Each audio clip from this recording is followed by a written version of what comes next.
বেশ আগে একটা সময় ছিল 65 থেকে 70 বছর বয়সী লোকদের মধ্যে হার্ট অ্যাটাক দেখা যেত।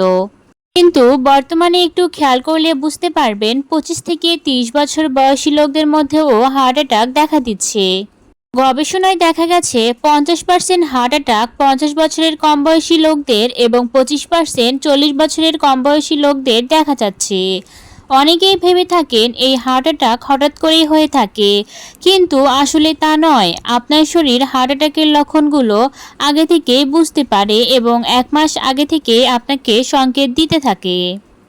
আপনি যদি খুব ভালোভাবে এই সংকেতগুলো বুঝতে পারেন তাহলে হার্ট অ্যাটাক থেকে খুব সহজেই রক্ষা পেতে পারেন। এবার আসুন জেনে নেই কি এমন সংকেত যা 1 মাস আগেই শরীর জানিয়ে দেয়। হৃৎপিণ্ডের ধমনী দিয়ে চর্বি জমে গিয়ে বাধা সৃষ্টি করে। তখন শরীর হৃৎপিণ্ড পর্যন্ত রক্ত পৌঁছানোর জন্য অতিরিক্ত শক্তি প্রয়োগ করে। আর এই শক্তি প্রয়োগের কারণে আমাদের শরীর অতিরিক্ত ঘেমে যায়।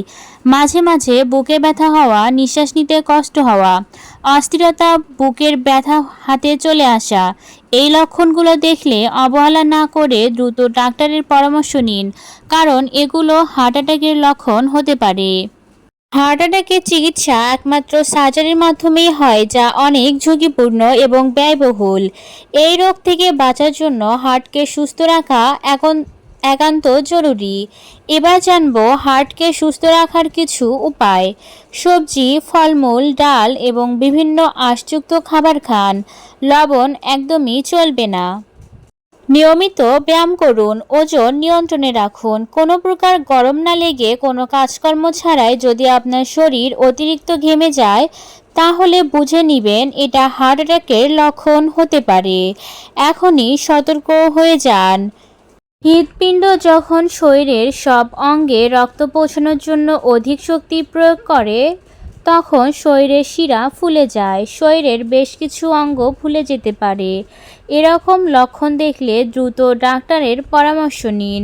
হেলদি ফ্যাট খান, যেমন বাদাম, মাছের চর্বি হার্ট ভালো রাখতে সাহায্য করে। এছাড়াও নিয়ম মাফিক ব্যায়াম করার চেষ্টা করবেন। ব্যায়াম করলে আপনার শরীর সতেজ থাকবে, সুস্থ থাকার সম্ভাবনা বেশি থাকবে। আশা করছি ভিডিওটি সবার সম্পূর্ণ ভালো লেগেছে। ধন্যবাদ সবাইকে।